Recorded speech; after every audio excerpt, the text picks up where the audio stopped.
អាយ៉ាមែនយូពីមុនត្រឡប់មកវិញហើយមែនអត់បងប្អូនយប់មិញនេះទើបតែឈ្នះទៀតហើយបាទទើបតែឈ្នះក្តៅទៅលើស្កអร์គ្រាប់អេវ៉ាតុនដល់ក្នុងផ្ទះ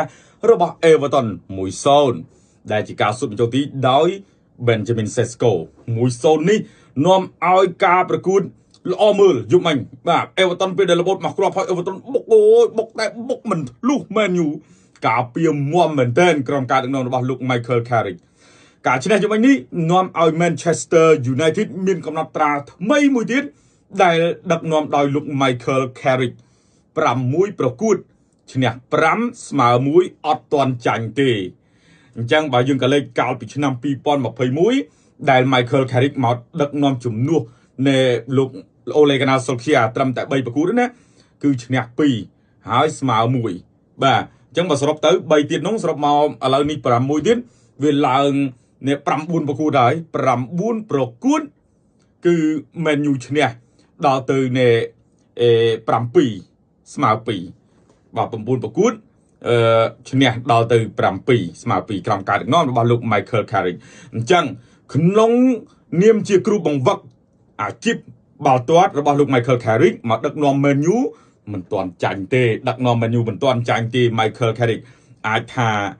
Man U ត្រឡប់មកវិញឬក៏ថាយ៉ាងម៉េចបងប្អូនបើតាមទម្រង់មើលយប់មិញនេះខ្ញុំថា Man U មិនជាល្អអីពេកទេបាទគ្រាន់តែថាការពាររឿងប្រយ័ត្នបាទក្រុមការដឹកនាំរបស់លោក Michael Carrick ការពារប្រយ័ត្នមិនប្រយ័ត្នធម្មតាគឺប្រយ័ត្នខ្លាំងមែនទែនពេលដែលវាយលុកមិនឡើងអស់ទេវាយលុកលឿនបាទឡើងលឿនមែនទែនសម្រាប់ក្រុម Man U ដល់តែពេលរបូតបាល់មកផ្លែតទេដល់មុខទីវិញបាទនេះគេហៅថាលេងបែបប្រយ័ត្នម៉ត់ចត់មិនជក់ចិត្តមិនសង្គ្រប់ទៅលើគូប្រកួតយើងមើល Man U លេងមិនល្អប្រហែលមិនជក់ចិត្តប្រហែលទេអត់សូវឆ្ងាញ់ប៉ុណ្ណឹងទេក៏ប៉ុន្តែរឿងម៉ត់ចត់រឿងច្បាស់លាស់ភាគរយគឺអត់ចាញ់បាទឥឡូវយើងមើលមកដឹកនាំថ្មីហ្នឹងឡើង6ប្រកួតហើយឈ្នះ5ស្មើ1សម្រាប់លោក Michael Carrick ក្រុមការដឹកនាំរបស់គាត់ហើយសរុបទាំងការដឹកនាំកាលពី2021នោះចុងឆ្នាំ2021 3ទៀតនោះឡើង9ប្រកួតហើយមកដឹកនាំ Man U បាទ9ប្រកួតឈ្នះ7ស្មើ2អត់ចាញ់Michael Carrick ខ្ញុំថាល្មមហើយរដូវកាលក្រោយគាត់ដឹកទៀតអាចថាស្រួលបានពានអីមួយបងប្អូនណាបាទហើយរដូវកាលនេះខ្ញុំហ៊ានទាយថា Man U នឹងបានកៅអីទៅលេង Champions League រដូវកាលបន្ទាប់បាទក្រុមការដឹកនាំរបស់លោក Michael Carrick បើល្អបែបហ្នឹងតាំងពីដើមរដូវកាលមក Man U មិននៅ top 4ប៉ុណ្នេះទេបាទស្រួលអាចនឹងជាអ្នកប្រជែងពានជាមួយនឹង Arsenal និង Man City អាចប្រជែងខ្លាំងឥឡូវនេះមិនទាន់អស់ឱកាសប្រជែងពានទេនៅមាន200ដែរគាត់ថាដង្ហើមទឹកដង្ហើមជីក្រិតប៉ុន្តែមិនសង្ឃឹមពានទេ Premier League បាទមិនសង្ឃឹមពានទេព្រោះ Arsenal និង Man City គេបន្ទុកច្រើនជាពិសេសគឺ Arsenal ដាច់ដល់ទៅ13បន្ទុកឯនោះបាទអញ្ចឹងសង្ឃឹមឲ្យ Arsenal ចាញ់4ប្រកួត5ប្រកួតជាប់គ្នាងាយទេហើយ Man U ឈ្នះទាំងអស់គឺងាយទេបាទអញ្ចឹងស្ទើរតែបំភ្លេចទៅក្តីសម័យហ្នឹងនោះបាទអ្វីដែលសំខាន់គឺប្រឹងលេងយកបន្ទុកឲ្យបានច្រើនលេងនៅ Premier League Champions League រដូវកាលក្រោយបាទសម្រាប់ Manchester United ប្រិមិត្តបងប្អូនដែលស្រឡាញ់3ខ្សែក្រហមប្រកាសជាមុខរិចដូចគ្រាប់ជីហើយសប្បាយចិត្តបាទព្រោះថាឃើញក្រុមលេងបែបច្បាស់លាស់ម៉ត់ចត់បែបនេះมันមានភាគរយចាញ់ណាភាគរយស្មើហើយនឹងឈ្នះភាគរយស្មើនឹងឈ្នះបើលេងរបៀបហ្នឹងតាំងពីបើករដូវកាលមិនដឹងបន្ទុកយកទៅណាទេបើសម្រាប់3ខ្សែក្រហមស្ដាយក្រុមការដឹកនាំរបស់លោកបាទ Ruben Amorim របូតគ្រាប់បាល់ស្ទើរគ្រប់ការប្រកួតបាទរបូតគ្រាប់បាល់រហូតតែលោក Michael Carrick នេះមិនងាយឲ្យគេសុទ្ធស្រួលទេ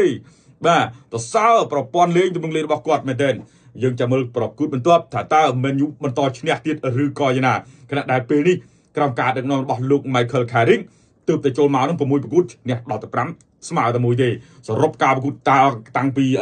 ឆ្នាំ2021គឺ9ប្រកួតគាត់ឈ្នះ7ស្មើ2អត់ចាញ់ទេក្នុងនាមជាគ្រូបង្វឹកដឹក Man U តាំងពីដើមរហូតមកដល់ពេលនេះសម្រាប់លោក Michael Carrick សូមឲ្យបានបន្ទុកឲ្យច្រើនបន្តិចរដូវកាលបន្ទាប់បានលេង Champions League យើងខានឃើញ Man U លេង Champions League យូរហើយបាទអរគុណបងប្អូនយើងទាំងអស់គ្នាសម្រាប់ការទស្សនាខ្ញុំមានតែប៉ុណ្្នឹងទេអបអរសាទរបងប្អូនយើងដែលស្រឡាញ់ Manchester United បាទយើងទៅចាប់អារម្មណ៍បាទនៅរឿងរ៉ាវបាល់ទាត់ដែលកើតឡើងបាទកាលពីយប់ថ្ងៃអាទិត្យតិចបាទឃើញថាកម្ពុជាតារាងមានការប្រែប្រួលខ្លះៗបាទនៅតាម Top 5 League យើងចាប់អារម្មណ៍ League អង់គ្លេសទៅមុនយប់មិញនេះបាទក្រុមបាល់ទាត់ Arsenal បានឈ្នះបាទទៅលើក្រុមបាល់ទាត់ Spurs ដែលលទ្ធផល4-1បាទធ្វើឲ្យគម្លាតពិន្ទុបាទរបស់ Arsenal និង Man City កាន់តែមានគម្លាតគ្នាក្រាន់បើជាងមុនប៉ុន្តែគឺ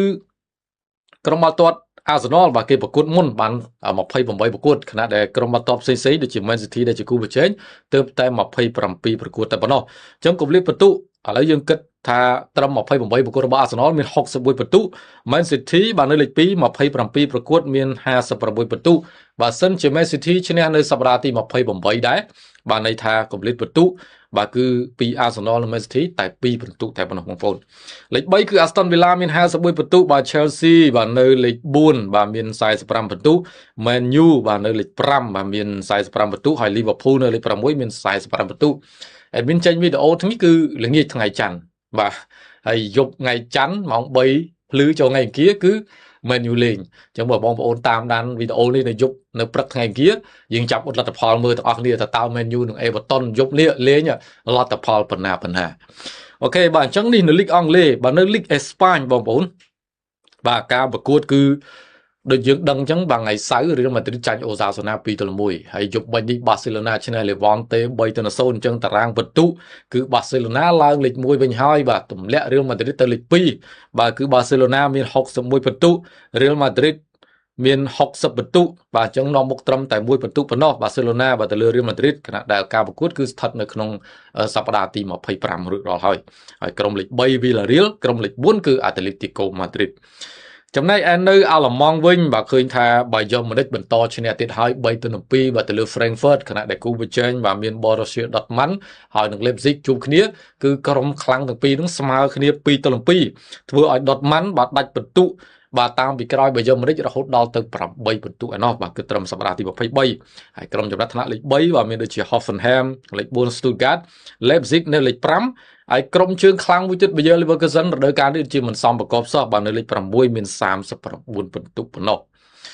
យើងទៅមកលីកទៀតបាទនៅ Serie A បាទរបស់អ៊ីតាលីបាទឃើញថា AC Milan ផ្លាត់ចាញ់ Parma 1-0 បាទកម្រិតពិន្ទុនៅកំពូលតារាងក៏ដាច់រៀងឆ្ងាយដែរ Inter Milan បាទបន្តឈ្នះបាទជាប់គ្នាមិនងាយចាញ់ទេបាទឥឡូវនេះបើយើងសរុបពិន្ទុបាទត្រឹមសប្តាហ៍ទី26 Inter Milan នាំមុខ AC Milan រហូតដល់ទៅ10ពិន្ទុឯណោះបងប្អូនគឺ Inter Milan 26ប្រកួតបាទមាន64ពិន្ទុ AC Milan បាទ54ពិន្ទុបាទខុសគ្នា10ពិន្ទុហើយក្រុមលេខ3គឺចចករ៉ូម៉ាមាន50ពិន្ទុ Napoli បាទចាញ់ Atalanta បាទមាន50ពិន្ទុដែរបាទធ្លាក់មកលេខ4ខណៈដែលក្រុមបាល់ទាត់សេបង់កង់ Juventus បាទគឺនៅលេខ5មាន46ពិន្ទុហើយក្រុមឡើងជើងរដូវកាលនេះបាទ Como នៅលេខ6បាទមាន45ពិន្ទុយើងទៅមកលីកចុងក្រោយបាទនៅលីកបារាំងបាទក៏មានការប្រែប្រួលតារាងចំណាត់ថ្នាក់ដែរបាទឡង់កាលពីថ្ងៃសៅរ៍បាទចាញ់ម៉ូណាកូ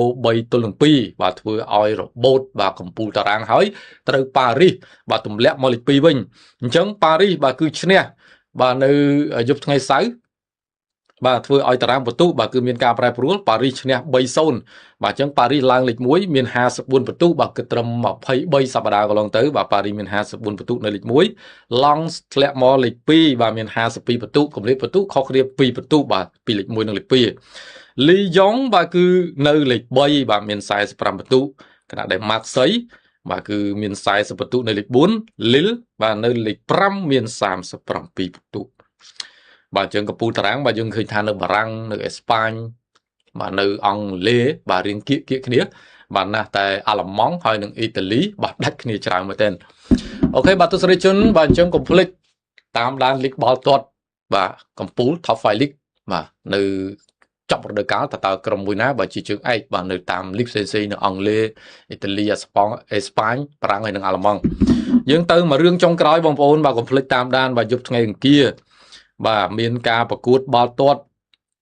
បាទ Champion League បាទយប់ថ្ងៃអង្គារចូលថ្ងៃពុធបាទជើងទី2ដូចជា Atletico Madrid ប៉ះ Club Brugge Leverkusen ជួប Olympiacos Inter Milan បាទជួប Bodo Glimt Newcastle បាទជួប Karabakh ហើយមានសូមបញ្ជាក់ថា Inter Milan កំពុងគ្រោះថ្នាក់ដោយសារតែជើងទី1បាទត្រូវ Bodo Glimt ដាក់ 3-1 បាទក្រៅពីនោះដូចជាមិនសូវជាដាច់ឆ្ងាយទេបាទប៉ុន្តែបើ Newcastle មួយ Karabakh យើងដឹងហើយបាទ Newcastle ជើងខ្លាំងអញ្ចឹងស៊ី6-1កាលពីជើងទី1អត់ចម្លែកទេបាទហើយ AT ជាមួយនឹង Club Brugge ស្មើគ្នា3-3ចំណែកឯបាទ Leverkusen បាទជាមួយនឹង Olympiacos បាទមាន 2-0 បាទគឺ Leverkusen ឈ្នះជើងទី1ចំណែកយប់ថ្ងៃពុធបាទចូលថ្ងៃពហុមានទៀតបាទគឺ Dortmund បាទប៉ាតាឡង់តាជើងទី1 Dortmund ឈ្នះ 2-0 អញ្ចឹង Dortmund រំពឹងឡើងទៀតហើយ nó từ mùi chung một tu nó riêng đạp khăn mình tên chương tí mùi cả la ta ra bà xuất chân nè pram pi chương tí pi bà xuất bán bay crop thế chung một tu lẹ Paris bà chung mùi nó Monaco bà đâu mà lấy tắc đây Paris và to bị chương tí mùi Paris chân nè Monaco cái tép bay tên pi trong này Real Madrid bà Benfica có chỉ khu một cuộc để coi chợ rắm đấy cứ Real Madrid chân nè cái tép mùi tên son bà chương tí pi từ lấy bật bôនៅ Bernabeu Real Madrid កាន់តែមានតែទៀតហើយបាទយ៉ាងណាយើងតាមដានអរគ្នាហើយ MSO បាទក៏នឹងធ្វើការផ្សាយការប្រកួត Champions League ជូនដល់បងប្អូនទស្សនាដែរ